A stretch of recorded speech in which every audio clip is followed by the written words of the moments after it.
Lin Yan and I were childhood sweethearts, and I had pursued her relentlessly for over a decade. Yet after one unexpectedly wild night, she gave a cool laugh, saying, "Just a bit of adult fun, nothing serious." To make it up to me, she introduced a junior schoolmate for me to date, while she herself rushed off to her white moonlight. Later, when I was with someone else, she cried and begged me to come back to her. At the party, Lin Yan was desperately trying to play matchmaker for me. She pushed a cute-looking girl in front of me and launched into an effusive introduction, detailing everything about her from childhood to the present, sparing no detail. The girl was very shy, keeping her head slightly bowed, only daring to steal glances at me. Honestly, she wasn't my type, but out of politeness and for Lin Yan's sake, we added each other on WeChat. The party wound down amidst toasts and drinks. Stepping outside, I took off my coat and draped it over Lin Yan. Once in the car, I immediately turned the heating up to full blast. She had always been terribly afraid of the cold. Lin Yan had drunk quite a bit and was now leaning against the car window. Her slightly flushed face, her vivid red lips, and her tousled hair all radiated her unique charm. I'd known exactly what I liked since we were children, and that had never changed. The car sped through the night. Inside, we were both silent, letting the stiff tension between us fester. Finally, just as she was preparing to get out of the car, I began, that night. Before I could finish, she cut me off. "So we slept together once? Did you expect me to take responsibility or something?" Ever since Gu Shijiao went abroad, Lin Yan had started living recklessly, going through boyfriends one after another, the relationships lasting only a few months, sometimes just days. That night, we had both been drinking. She wrapped her arms around my waist, and the feelings I had suppressed deep in my heart for over a decade surged uncontrollably. In the end, passion overwhelmed restraint. The next day, I waited with joyful anticipation for her to acknowledge what we now were. But she just expertly slipped out of bed, got dressed, and said casually, "Come on, let's get breakfast," making no mention of the night before. I clenched my fists slightly and corrected her. "It's I who wants to take responsibility for you." Lin Yan tucked her hair behind her ear, revealing her slender neck. A mere glance reminded me of the savage marks I had left there that night. She always spoke in a gentle, almost tepid tone, but that never stopped her words from wounding. It was just a pastime between adults. Don't take it seriously. Besides, he's back. Having said her piece, she got out of the car. I slammed my fist onto the steering wheel. The horn blared, a long, mournful cry piercing the darkness, echoing the anguish tearing through my heart. My phone screen lit up. It was a message from that girl. "Hi, my name is Wen Xining." Wen Xining was very talkative. Whether I replied with mem or okay, she could always keep the conversation going. My phone screen lit up incessantly, flashing signals that yearned for a response. Outside of work, it had been a long time since I'd received messages this frequently. The last person who texted like this was Lin Yan. Back then, when we had just started university, everything felt new, and we shared every little thing happening around us, moment by moment. When did that start to change? It must have been the first time she mentioned Gu Shijiao to me. The shy look on her face in the video call, the girlish anticipation shining in her eyes. These were things I had never seen in all the years I'd been by her side. "Fang Yinghuai, I want some kanji." My phone rang, carrying Lin Yan's somewhat languid voice. I checked the time, 10 o'clock at night. She was a picky eater, but had a particular fondness for the seafood kanji I made. By the time I had run around to the shops that were still open to buy the ingredients and simmer the kanji, it was already midnight. Entering her apartment, I stumbled over the mess in the entryway. High heels scattered haphazardly, men's leather shoes, a hip-hugging skirt. It was obvious how rushed the two of them had been. The bedroom door wasn't fully closed, revealing a thin sliver of light in the darkness. As the sounds of intimate playfulness from within the room ceased, Lin Yan and a man emerged, embracing as they opened the door. Seeing me arrive, Lin Yan simply said, "Oh, you're here." Even Gu Shijiao beside her smiled naturally at me. In that moment, I felt so pathetic. Just because she said she wanted kanji in the middle of the night, I had dutifully brought it over. While I was frantically stressing about not finding fresh crabs, she was tangled up in bed with Gu Shijiao. Actually, things like this happen often. Because Lin Yan wanted to see a concert, I would stay glued to my phone trying to snatch tickets for her. If I couldn't get them, I'd find scalpers and buy them at exorbitant prices. Just when I was hoping she'd invite me to go with her, she'd take the tickets from my hand, beaming, "Thanks," and then turn around and go with Gu Shijiao. Because Lin Yan once said she wanted me to accompany her, I dropped my work at the main office and followed her to an unfamiliar place, only for her to have gone there chasing after Gu Shijiao. Later, Gu Shijiao went abroad, and I thought I finally had a chance. But in her eyes, I probably didn't even compare to those boyfriends with expiration dates. At least they had a status, while I was nothing. Just leave the kanji, you can go back now, Lin Yan said. I looked at her, but she looked at Gu Shijiao. I no longer felt sadness or anger because incidents like this had happened too many times, so many that I had grown accustomed to it. All that remained in my heart was a hollow sense of loss and numbness. Seeing I wasn't moving, Lin Yan came over, intending to take the kanji from my hands, but I turned sideways, avoiding her. She looked up at me, her eyes filled with confusion. I looked down at those eyes I had adored for over a decade and said coldly, "Don't contact me in the middle of the night anymore. I'm not your boyfriend. I have no obligation to take care of you." It was the first time I had ever spoken words of refusal to her. But I suddenly realized that my feelings for her seemed to have continuously eroded through these repeated trials. Looking back, I saw that almost nothing was left. I left under Lin Yan's incredulous gaze. My phone buzzed with a message. It was a good night from Wen Xining. Her previous message, also from her, read, "I'd really love to taste your cooking, senior. Any chance I might get the opportunity?" Accompanied by a cute rabbit emoji. I hadn't replied because Lin Yan had called just then. After a moment's hesitation, I texted her, "Asleep yet? Fancy a late-night snack?" Wen Xining replied quickly, "Yes," followed by an expectant rabbit emoji. When I drove to her apartment building, she was downstairs, wrapped in a thick bathrobe, her breath misting in the cold air, her ears flushed red from the chill. "Sorry, have you been waiting long?" I asked, handing her the kanji. She cradled the container like a treasure, a sweet smile gracing her lips. "Not at all." Then, she pulled a small hot water bottle from her pocket and pressed it into my hand. "Thank you, senior. It's freezing out. You should head back quickly." With that, she turned and padded upstairs in her cotton slippers, the sound soft against the steps. Her nightcap had 2 rabbit ears that bounced with each step she took going up. The whole effect was utterly adorable, endearingly rabbit-like. The hot water bottle felt wonderfully warm in my hand, a stark contrast to the biting night wind. When I got home, 2 messages arrived simultaneously. One was from Lin Yan. The other was from Wen Xining, thanking me and wishing me good night again. I ignored Lin Yan's message, opened my chat with Wen Xining, and replied, "Good night." Lin Yan didn't reach out to me again for the entire following week. She and Gu Shijiao had been on again, off again for so many years. I knew that as soon as Gu Shijiao returned, she'd have no time for anyone else.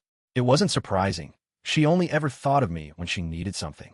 My phone kept buzzing with messages. It was Wen Xining. She was truly talkative, able to chat about anything and everything. No matter what I brought up, she always had something to add. "Mr. Fang." An employee's voice pulled me back to the meeting.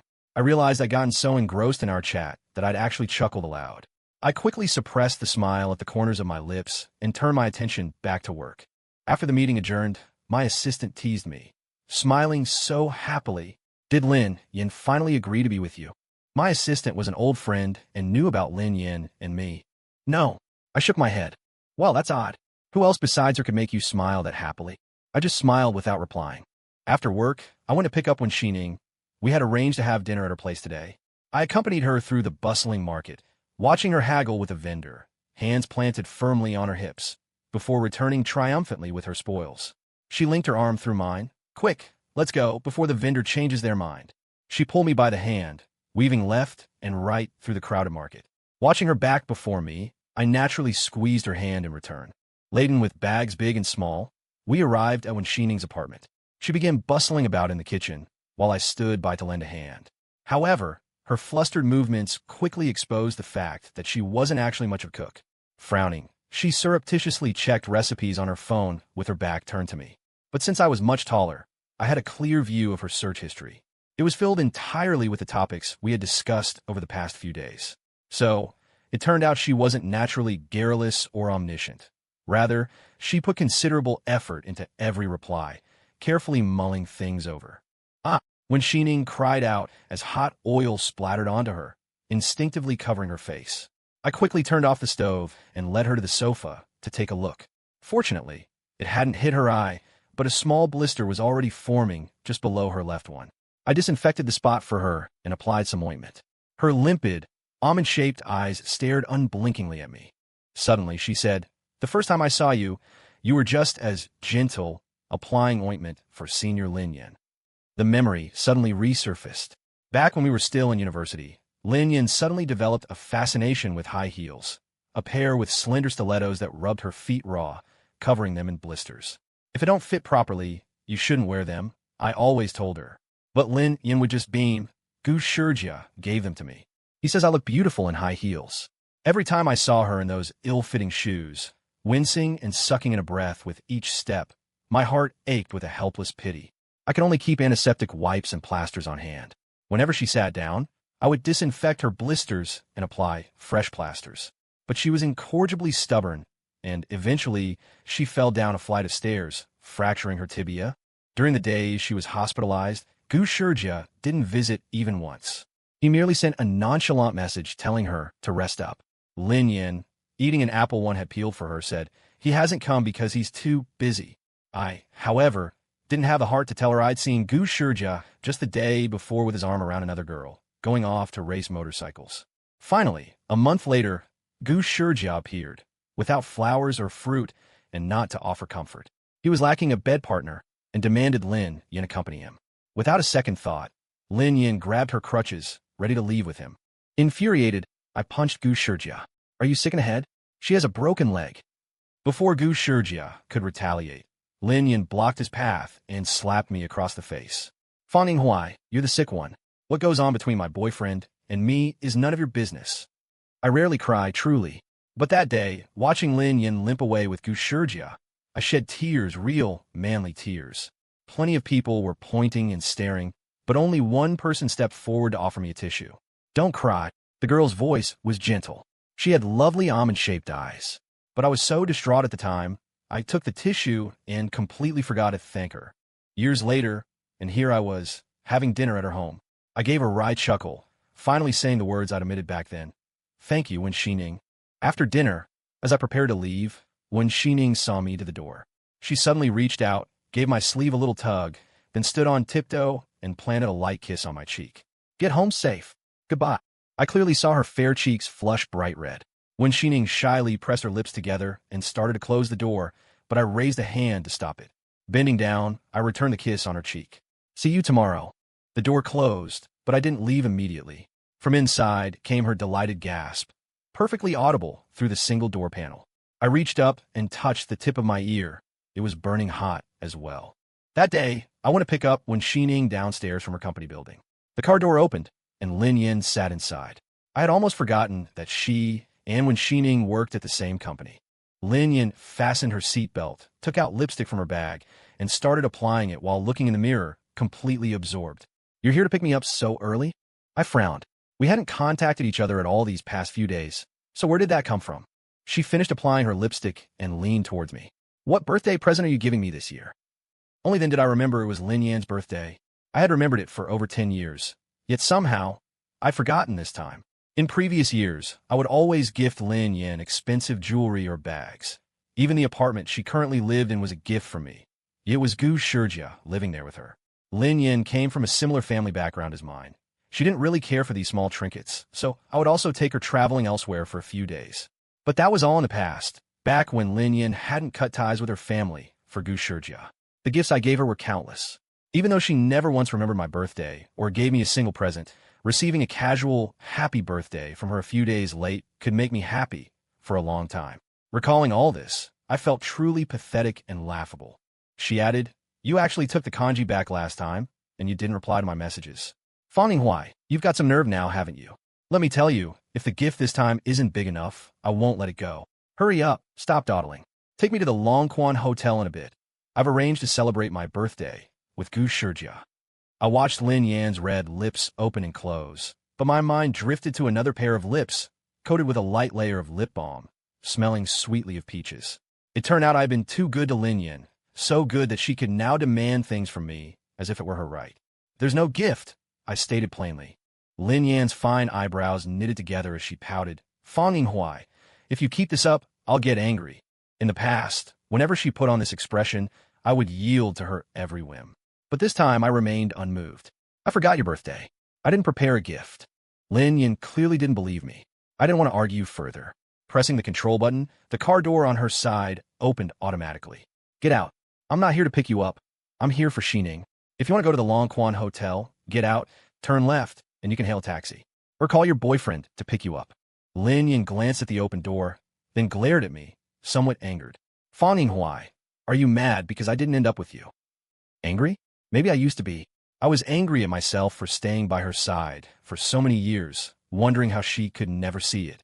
I was angry at myself for always swallowing my pride and going back to her every time she called out Fang Yinghuai, even after I'd resolved to let go.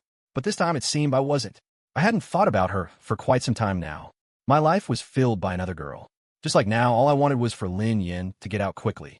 If when Xining saw her, she might misunderstand, and she would be hurt. My attitude was firm, my tone cold as I demanded, "Get out."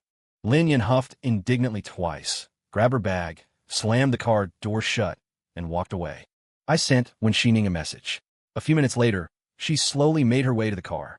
She smiled and greeted me, but her expression was strange. I asked her what was wrong, but she just shook her head and said it was nothing. We watched a movie and had dinner, but Wen Xining seemed a bit distracted. I subtly inquired if it was work-related, but she denied it. When I dropped her off at her doorstep, just as we were about to say goodbye, I noticed the corners of her eyes were red. I quickly cupped her face. "Xining, what's wrong? Did I do something wrong to make you angry?" The moment I noticed, her tears streamed down like water from an open faucet, and she started sobbing uncontrollably. Only after I comforted her for several minutes did she calm down, asking between sobs, "Fang Yinghuai, do you still like Senior Lin Yan?" Only then did I realize that Wen Xining must have seen Lin Yan getting into my car that afternoon. Actually, I had already confessed everything about Lin Yan and me to her long ago, the childhood friendship spanning over a decade, and that one wild night. She had pouted then, asking somewhat tartly, "Then is there still room for anyone else in your heart?" I deliberately teased her. "That's right, it's been completely filled up for a long time." The corners of Wen Xining's mouth immediately drooped. "Fang Yinghuai," I quickly added, but I kicked her out, cleaned the place thoroughly, didn't leave a speck of dust behind. And now I sincerely invite Wen Xining to move in. I wonder if she's willing. Willing. Willing. She hugged me, laughing happily. I helped wipe away her tears, placing my palm over my left chest. "Did you forget? Only you have the key card to this place. No one else can get in." The gloom finally lifted from Wen Xining's face. She leaned against my arm. Liars turn into puppies. I hugged her back. "Don't worry, Xining. When I love someone, I love them wholeheartedly." "Back home and ready for bed," Lin Yan called. I glanced at the time, 12:30. A wave of resignation washed over me. She was always like this, calling whenever she pleased, never considering the hour, as if I were on standby, 24/7, awaiting her command. It used to be true, receiving a call from Lin Yan, I would rush to her side instantly, without complaint, even secretly pleased. When she ran into trouble, I was always the first person she thought of. At least in her heart, I was someone she could rely on, right? I stared at the phone for a moment, then pressed mute. I had a pretty good guess why she was calling. Likely another fight with Gu Shijia. Every time they argued, Lin Yan would come crying to me, sobbing that they were done for good. Just as I was about to drift off, my work phone rang. It was my assistant, Zhou Ku. After working together for so many years, he couldn't possibly be unaware of my routine. I was puzzled. Unless the emergency was the company going bankrupt, I'd definitely dock his pay tomorrow. The moment I answered, he said, "You finally picked up? Lin Yan's calls have even reached me. She seems to be lost on the mountain." The mountain? I was confused. Weren't she and Gu Shijia having dinner in Longquan? Apparently, they had planned to wait for the sunrise on the mountain, but halfway there, they had a falling out, and Gu Shijia abandoned Lin Yan alone up there. I sighed. That sounded exactly like something Gu Shijia would do. Concerned for her safety, I sent a few people to look for her, but didn't go myself. Once I received word they had found her, I went to sleep. I slept lightly. As the sky began to pale, the sound of the smart lock on the front door clicking open jolted me awake. Only Lin Yan, and I knew the code. She stood in the doorway, looking rather disheveled. She ran over in a few quick steps, threw her arms around me, and burst into tears. "I thought I'd never see you again." Lin Yan had said something similar before, it seemed, though not directed at me. During a university club activity, we organized a hike. Over 50 people were split into 2 teams for a competition. Lin Yan and Gu Shijia were on the same team. Before setting off, I reminded her, "Stick close to the group, be careful." Lin Yan hadn't even replied when Gu Shijia, standing beside her, bristled, pulling her shoulder possessively. "No need for your concern," he declared, his implication clear. He was the rightful boyfriend. Lin Yan nestled against him, smiling brightly. "Don't worry, Shijia will protect me." Ironically, When our team reached the destination, their team leader was frantically counting heads. Why are we one short? I scanned the crowd urgently, but couldn't find Lin Yan anywhere. I only saw Gu Shijia sitting on the ground, his face contorted in pain. A bad feeling surged within me. Lin Yan was always glued to Gu Shijia's side. Wherever he was, she'd be right there. I rushed forward, grabbed Gu Shijia by the collar, and demanded, "Where's Lin Yan?" Only then did he seem to snap out of the pain from his twisted ankle, looking utterly bewildered. Clearly, he had no idea either. After asking around, one girl mentioned she thought she saw Lin Yan heading back to look for something. Later, I found out she had gone back to find the bracelet Gu Shijia had given her, a cheap red string, as inexpensive as could be. She had worn it for years, never taking it off even after it faded from washing. She claimed it was a love knot Gu Shijia had prayed for at a temple, meant to bind them together for life. If the team leader hadn't held me back, I probably would have beaten Gu Shijia senseless. Without a second thought, I declared I was going back up the mountain to find Lin Yan, but others tried to dissuade me. Dark clouds had gathered, the wind was howling, and a downpour was imminent. Going up the mountain in the rain was indeed reckless, but Lin Yan was still up there. I had to go. I don't know how long I searched. Rain mixed with falling leaves lashed my face, sharp edges of dead leaves scratching unexpectedly. The ground turned muddy, making every step treacherous. Finally, I saw a figure huddled beneath a rock, shivering uncontrollably. I rushed forward like a madman and embraced her. She was truly terrified, her face pale with fright, crying and scolding between sobs. I was so scared. "What took you so long?" I could only hold her tightly, murmuring reassurances over and over until her tears finally subsided somewhat. But when she tried to stand, her legs were jelly from fear. She couldn't walk at all. I had no choice but to carry her on my back, carefully making our way down the mountain step by step. Just as we neared the rendezvous point, I slipped. My body pitched forward uncontrollably. Before I hit the ground, I instinctively reached out to shield Lin Yan. Unfortunately, my arms scraped against a sharp rock on the ground. I let out a muffled groan of pain. But just then, hearing Gu Shijia call her name, Lin Yan scrambled off my back and ran straight to him. "I thought I'd never see you again," she cried out to him. I remained frozen, staring at the blood welling from my arm, dripping down my fingers onto the ground, a startling red. But she didn't see it, or perhaps she didn't care. A long scar remained on my arm. I stared at the scar for a moment. How ugly, I thought. Why had I once considered it proof of devotion, a medal of undying loyalty? I pushed the woman in my arms away, ignoring the small scratches on her face. "I'll have the driver take you home." "No, I want to stay here." Lin Yan clung to me again, nuzzling back into my embrace. Before, I could never resist her acting coquettish, but now, watching her hands dirty my pajamas, I suddenly found it as repulsive as the scar on my arm. I didn't yield, merely pushed her away more firmly this time and went about my business. Never having been treated like this by me before, Lin Yan was clearly getting anxious. She suddenly raised her voice. "Fang Yinghuai, I permit it." Seeing I paid her no mind, she moved in front of me again, blocking my path. I said, "I permit it. Did you hear me?" I paused, confused. "Permit what? Weren't you always wanting to be responsible for me? Didn't you want to be my boyfriend?" "I permit it now." I snorted, finding it somewhat laughable. She probably still thought this was some great boon she was bestowing upon me. "What about Gu Shijia?" I asked. Her eyes reddened. "I broke up with him." I raised an eyebrow, unmoved. Their breakups were like child's play. They'd reconcile within days. After breaking up and getting back together countless times over the years, they were still entangled, never making a clean break. Lin Yan must have mistaken my silence for hesitation. She quickly added, "We really broke up. Last night, he abandoned me on the mountain again. It was so dark up there, so scary, but he just left so heartlessly. I think, maybe, like you said, he doesn't really love me." So, Lin Yan did remember that other time, remembered being abandoned by Gu Shijia. Yet, she had still chosen to run to him. I took 2 deliberate steps back. "You've misunderstood," I said seriously. "I don't want to be your boyfriend."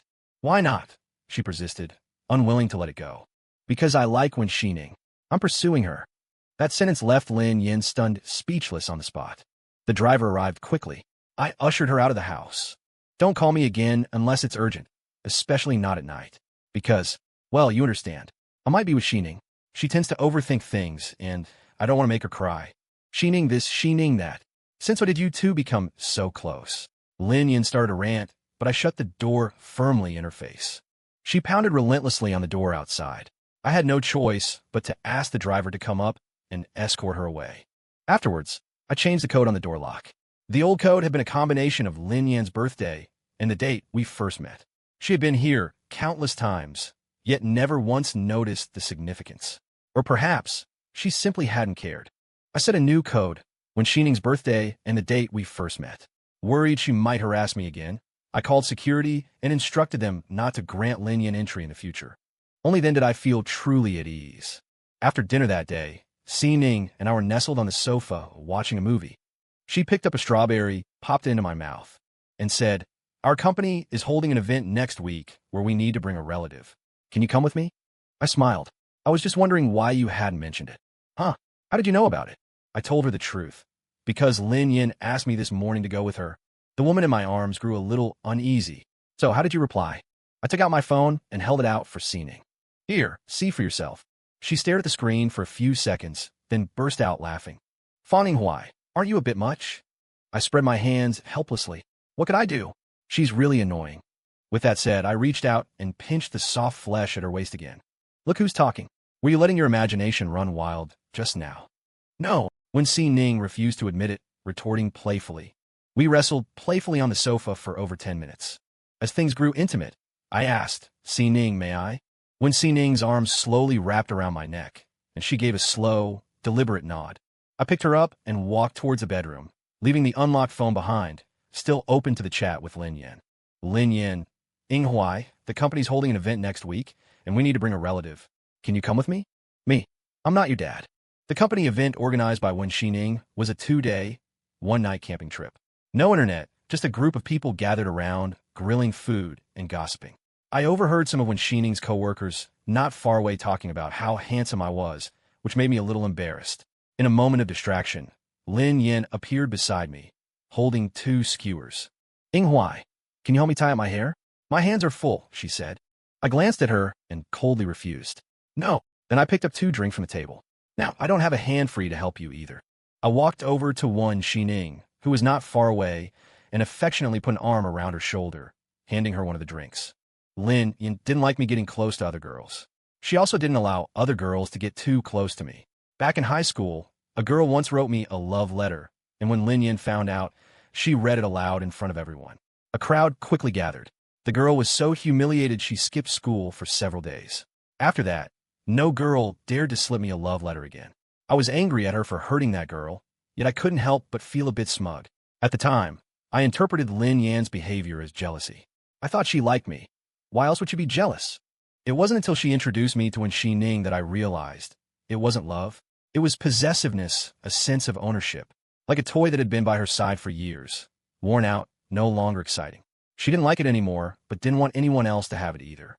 Or maybe she was just confident that the toy would always come back to her. That was the day I finally understood, and I gave up.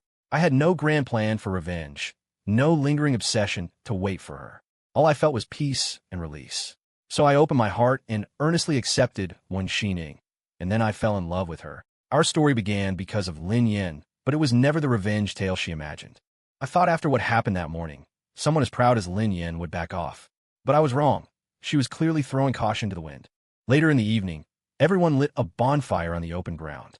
We ate, drank, and chatted. Wen Xining rubbed her arms and said to me, "I'm a bit cold." I nodded and went into the camper to get her a jacket. Just as I grabbed it, I heard the door lock behind me. I turned around to see Lin Yan standing there.